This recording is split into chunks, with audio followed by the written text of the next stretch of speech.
빌라도가 세 번째 말하되 이 사람이 무슨 악한 일을 하였느냐 나는 그에게서 죽일 죄를 찾지 못하였나니 때려서 놓으니라 하니. 우리는 매주 예배에서 신앙 고백을 하면서 사도신경을 외웁니다.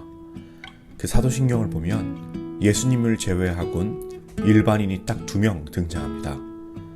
첫 번째는 마리아이고 다른 한 명은 빌라도입니다.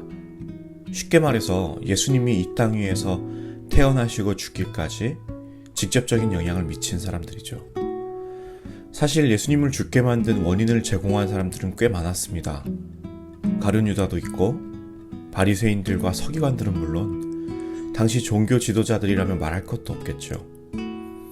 그렇지만 우리는 예수님을 죽인 사람은 본디오 빌라도라고 정확하게 기억하고 또 그렇게 외웁니다.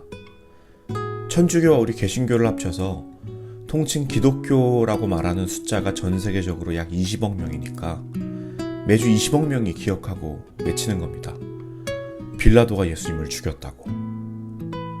그런데 이상한 점은 오늘 본문인 23장을 보면 빌라도는 예수님의 무죄를 주장하고 있습니다. 4절, 이 사람에게는 죄가 없도다.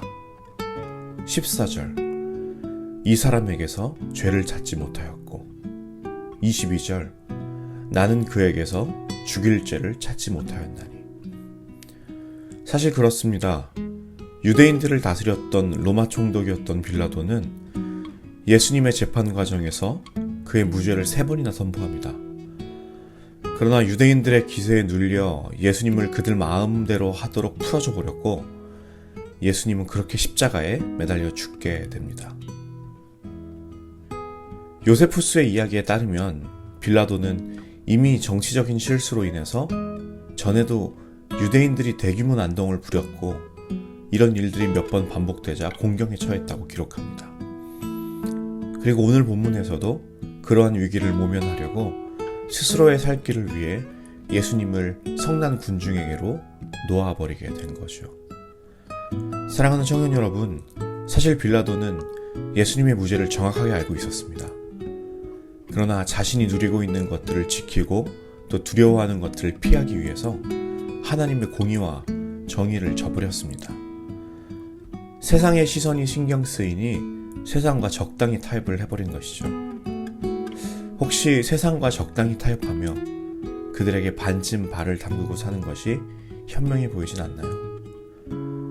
여러분의 오늘 어떤 행동이 또 어떤 말이 예수님을 팔았는지 십자가에 못 박았는지도 모르는 그런 영적 무감각에 빠지지 않기를 바랍니다. 허락하신 오늘 하루 내 자신의 이익을 위해 예수님을 죽이는 삶이 아닌 내가 죽고 예수님이 살아나는 은혜를 누리기를 축복합니다. 하나님 아버지, 오늘도 새 아침을 허락하시니 감사합니다. 우리의 두려움과 욕심에 우리를 구원하신 예수님을 팔아버리지 않도록 우리를 붙들어 주옵소서. 허락하신 오늘 하루 우리의 신앙을 포기하게 만드는 세상과 타협하지 않게 하시고 내 안에 그리스도만이 사시는 삶을 살게 하옵소서. 예수님의 이름으로 기도드립니다. 아멘.